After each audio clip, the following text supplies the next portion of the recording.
ਵਾਹਿਗੁਰੂ ਜੀ ਕਾ ਖਾਲਸਾ ਵਾਹਿਗੁਰੂ ਜੀ ਕੀ ਫਤਿਹ. Welcome to this segment of Khoj Gurbani's a-sabad-a-day. It is Sunday, the 26th of September, 2021, and our recitation today is Gaudi Beragan Mahalla Tija. Sabh Jug Kalai Vas hai, a-sabad-a-day pae. ਹਉ ਮੈਂ ਕਰਮ ਕਮਾਵੰਦੇ ਮਨਮੁਖ ਮਿਲੇ ਸਜਾਏ ਮੇਰੇ ਮਨ ਗੁਰ ਚਰਣੀ ਚਿਤ ਲਾਏ ਗੁਰਮੁਖ ਨਾਮ ਨਿਧਾਨ ਲੈ ਦਰਗਹਿ ਲਏ ਛਡਾਏ ਰਹਾਓ ਲੱਖ 84 ਭਰਮ ਦੇ ਮਨ ਹਠ ਆਵੈ ਜਾਏ ਗੁਰ ਕਾ ਸ਼ਬਦ ਨ ਚੀਨਿਓ ਫਿਰ ਜੋਨੀ ਪਾਏ ਗੁਰਮੁਖ ਆਪ ਪਛਾਣਿਆ ਹਰ ਨਾਮ ਵਸਿਆ ਮਨ ਆਏ ਅਨੰਦਨ ਭਗਤੀ ਰਤਿਆ ਹਰ ਨਾਮੇ ਸੁਖ ਸਮਾਏ ਮਨ ਸ਼ਬਦ ਮਰੇ ਪ੍ਰਤੀਤ ਹੋਏ ਹਉ ਮੈਂ ਤਜੇ ਵਿਕਾਰ ਜਨ ਨਾਨਕ ਕਰਮੀ ਪਾਇਨ ਹਰ ਨਾਮਾ ਭਗਤ ਭੰਡਾਰ ਸਭ ਜਗ ਕਾਲੇ ਵਸ ਹੈ ਬਾਦਾ ਦੂਜੇ ਪਾਏ. That is how the Shabad begins. Sabh Jug, creation, Kale Vas hai, is controlled by Kal. Kal is an interesting word because it means time as well as death. The two are interlocked, the same thing. So creation is controlled by time, or in other words, the specter of death hovers over us always. Badda duje pai. It is only in time that we can sense dual awareness, because time creates differentiation. From one moment to another, there is differentiation. So it is time that actually binds us into this dual awareness. Bada, duje pai. Bada, to be tied down to. Duje pai, literally love of the other. And the other here is the impression that the ego forms. Ego consciousness gets into this delusion that there is a reality that is differentiated. It doesn't see beyond it. And what happens then? Hau mein karam kamavade manmukhe mile sajaye. When you are acting out of this delusion, in other words, when your lens is distorted, you have to face the consequences. Hau mein karam kamavade manmukhe mile sajaye. Sajaye, punishment, but it means you're actually facing the consequences of looking and engaging with the world through a distorted lens, and that distorted lens is your ego. So hence the appeal to the mind in the Rahautuk. Mere man gur charni chit lai. My mind, place your attention under the tutelage of the Gur Enlightener. Gur Charani. Charani is literally feet, but it symbolizes knowledge. So make this Gur, the Enlightener, your tutor. Gur also means technique, prescription. Find the prescription, the Gur. Gurmukh naam nidhan le. What comes out of the mouth of the Gur, the technique. Obtain Naam Nidhan, the treasure of Naam, which is self-knowledge. Obtain the treasure of self-knowledge through Gur wisdom. And then what happens? Dargah le chadai. Dargah is an interesting word. It actually means a Sufi shrine, literally. When you say dargah, that is what comes to mind.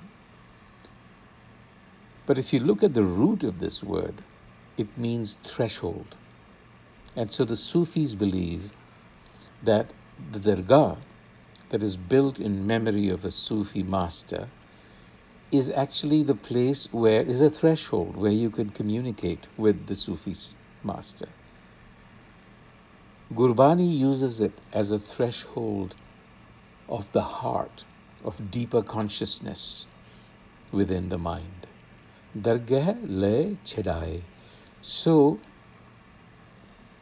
the wisdom of the Gur, the treasure of self-knowledge, carries you to that threshold of the mind, of the heart, as it is called, dargah, to that place, to that threshold where you can cross over from dual awareness into unified awareness, into hukam, universal awareness. So therefore, the necessity of that wisdom. Lakh chaurasi paramade manhat ave jai.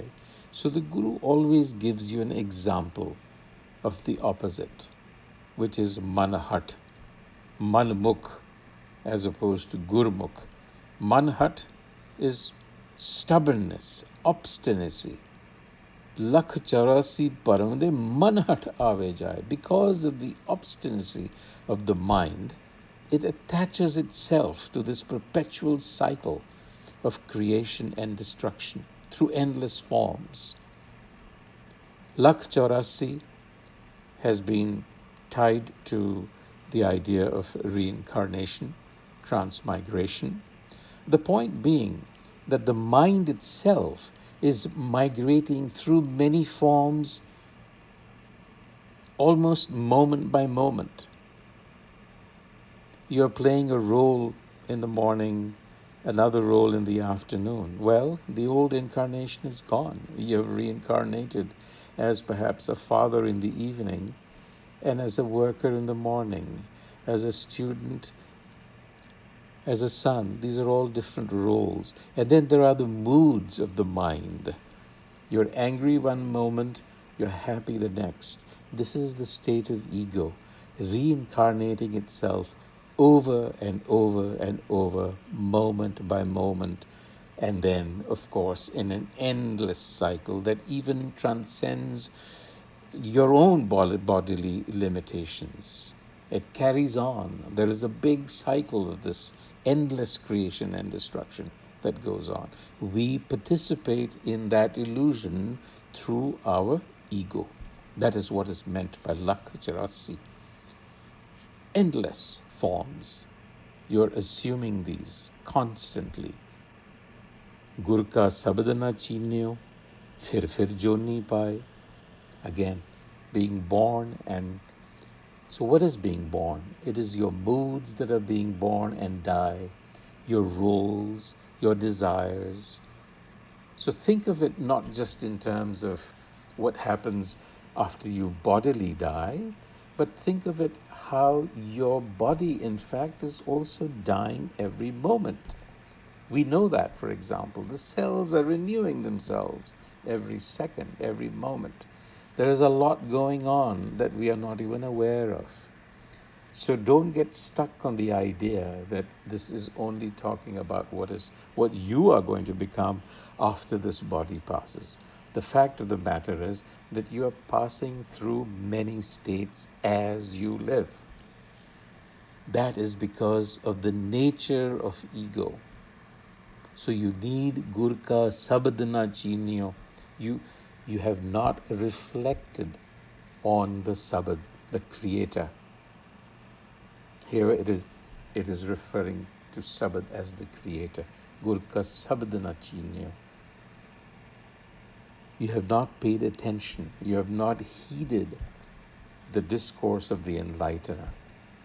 And so you get caught in these delusions of birth and deaths. Gurmukh, on the other hand, by inculcating self-knowledge, attains self-realization.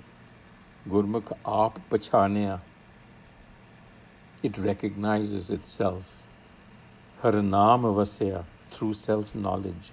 Mane I, in the mind. And then Andin bhakti ratya. It is filled with devotion. Har naame sukh samay. It is soaked in the love of devotion and lives in bliss. Sukh, feeling of fullness, fulfillment, of experiencing life as one of joy and bliss. That is what happens when you become a Gurmukh. What that means is when you engage in this process called a Gurmukh. Gurmukh literally what facing the Guru or what is coming from the mouth of the Guru. So engaging with that process, what is coming out of the Guru? It is the Sabad, the message of the Creator. The Guru is simply a conduit bringing you that message. So you have to learn to engage with it through the appropriate channel, which is the Guru. And then in conclusion, Man sabde mare partiti hoye, how me taje vikar. Very crucial.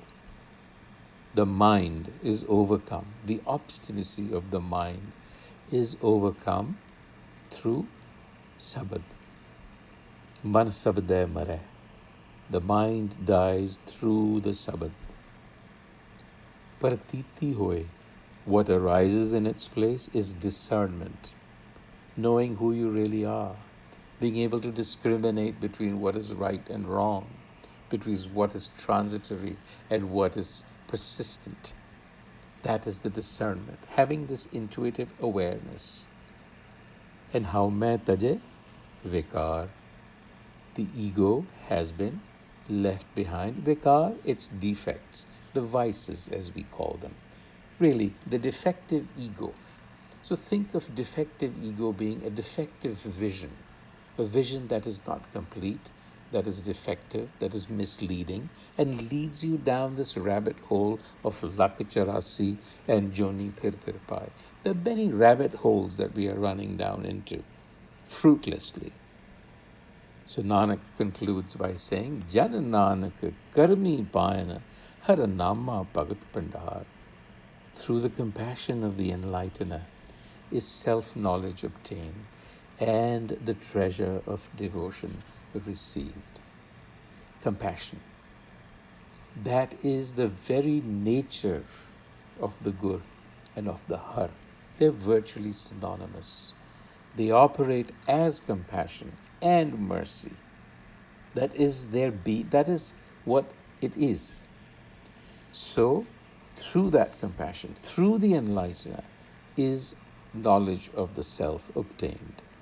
The treasure of devotion. Again, we spoke about calculative ritualism versus spontaneous love and devotion. The difference.